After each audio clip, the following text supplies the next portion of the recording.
I'm very intrigued by what you said. Right. Because when I talk to producers about music, I always ask them about their outside influences, which you gave me already. Then you gave me a little bit of your favorite sounds, which is Kanye and Kid Cudi. Yeah. I got a beef with Kanye and Kid Cudi though. Nah. Yeah, I do. Why? Because let's start with Kanye first. Yeah. I think Kanye is the laziest producer on the planet. Nah. He's lazy. You know why he's lazy? Because his songs only be 2 minutes long, and you don't really get to enjoy the entire song because it's a rushed product. Yeah? What songs? All right, let's go into it. Let's go into the life of Pablo. Father Stretch My Hands Part 1. That beat's too short. But that shit hit right though, right? But no, it didn't hit right. And I'm gonna tell you why. Because Kanye said, I'm gonna be the first producer to make an album where the album updates every month. Yeah. And when the Life of Pablo I got that came out to the one that's on Tidal and Spotify is different, and I hate that. Because when I purchase your album or I get your album, I want a complete sound. Once again, a perfect sound. So when I heard Stretch My Hands Part 1, I was like, yeah, this hard. But then when the second one came out with the girls in the choir, and then I was like, what the, that's the better one. And I didn't get it. And I think that's very lazy. Hip hop shouldn't be PlayStation games. You shouldn't have to buy DLC to enjoy a song. So that's lazy to me. It's all about numbers, you know. It's all about owning, you know. I have Tidal. So me too. Shout out to Tidal. I had to update. We trying to get some sponsorship from Tidal right now. Black excellence, you know what I'm saying? I just convicted, too old to get fucking Tidal because he was an opposite. Nah, we gonna support the black people. This is what we're going. Right, that's right. And they pay more. So yeah, so I feel what you're saying. It's just he did update it, but twice. I think he had the final version the whole time, and that was the whole part of the market. Said, yo, we're gonna mute this, we're gonna give him this, and then we're gonna give him that. But I don't think he was fixing it. But see, that even bastardizes the remix. Yeah. Because that's not a remix, that's an update. Yeah. And as a fan of music, I want complete music. Like, look, imagine if Michael Jackson made Billie Jean, right? Yeah. And he took all the hee-hees out. Yeah. And then it comes out with that later, you gonna be like, yo, I got robbed. Time changed, man. Let's go to the project he did with Nas. I think a lot of the music on there was lazy. And unfortunately, because they were two greats, the music did not satisfy the palate of people who wanted to taste greatness. All it did was make music. A lot of people criticized Kanye on Cop Shot the Kid, which I think was an excellent song. Because even how they kept doing the slick Rick through the song, it gave it personality.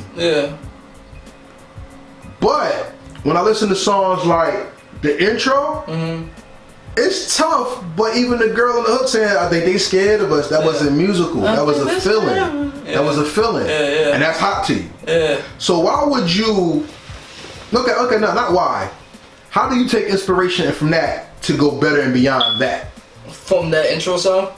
Period. I don't want to hear the Klaybandz the album and I get the album and 2 months later there's a remix of the same beat and you just added something into it. So how does that inspire you not to just make great music but to make complete music? I think if it's done, it's done. You know what I'm saying? Like, you're gonna keep fucking up the frequency of the song. Exactly. And that's you know what I'm saying? Yeah. But like I was telling you, I think that was a whole market plan for Tidal. Trash. That was trash. But let's keep with the producer angle of it. Because I'm gonna ask you something about producers later. But let's keep with the producer angle because there's great producers that people don't talk about that deserve that love. Like me, what's my man name? 8-Ball MJ, Bangladesh. I think Bangladesh is nasty. And what he does is drum patterning and beat placement. Right. Ninth Wonder, drums. Crisis, drums. Klaybandz is, I would say drums. So how do you make your drums different from somebody else's so people know that's a Klaybandz beat? I used to be, you know, when I was in school, I did like marching band and shit like that. So getting my influence from there is like when you're in a marching band, you know, the drum line comes do their things. That's like the cool shit. And I always try to make sure like the drums hit hard and just try to find different cadences and different patterns, you know, that can be different. Yeah. Are you a DJ? Yeah. Okay. I do it all. So check this out. Run DMC were the pinnacle of hip hop at one time. Right. And Jam Master Jay was the one-man band. Most producers are not bands. What's the difference between a producer that makes a band sound or a producer that just makes a track sound? A band sound versus a track sound?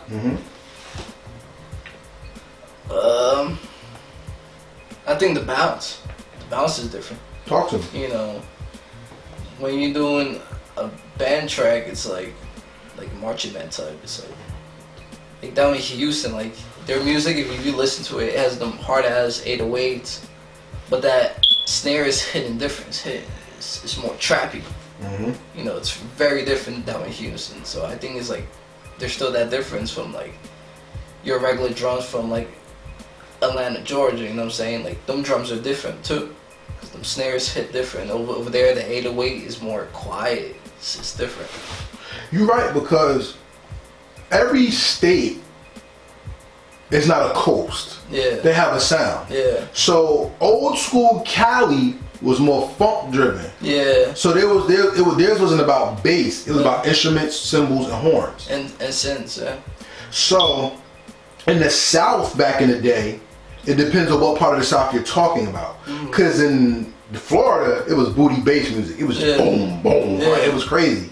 But Memphis, early Atlanta, and Texas was string driven. Even when you listen to Killer Mike, Mr. Peterman, that's very strong. I mean, string heavy. But in New York, Jersey City, Philly, I'm not even gonna say Newark yet. A lot of the sound was car heavy bass, while New Jersey had bass, but we had more dance bass because it was house music that still ran it. Right. How do you match sounds to make it area driven, if not territory driven? I think Jersey got no sound. Tell me about it. I think Jersey's very diverse. You know, you can, like, Fat Boy, he don't sound like nobody. Who else? ABL, he doesn't sound like nobody. You know, I can name a whole lot of people, you know what I'm saying? Nobody sounds like nobody, so it's hard to say like Jersey has a sound. But that's why I think it's just diverse. So diversity is what makes music great. Yeah. So then why is everybody trying to make the same damn beats? Because they think that's the easy way to get on. That sucks. me and I was talking to the old 50 boys. Shout out to them. Yeah. True Triller and me, we build. And I told them I miss the territoriality of hip hop because it's dope when you hear Electric Relaxation, and then Protect Your Neck come on, and then Check Yourself come on, and then Apparently comes on, and then Good Kid, Mad City comes on, because it's all different sounds and you feed yourself. Yeah. Music is a language just like, you know, English and math. Yeah. I want to say something to you and I want you to tell me what you get from what I'm saying, okay?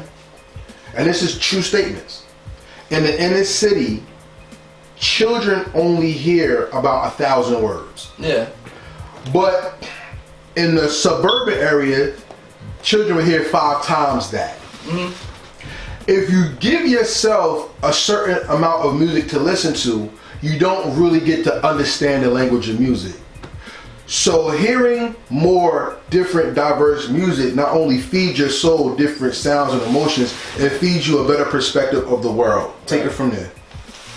Let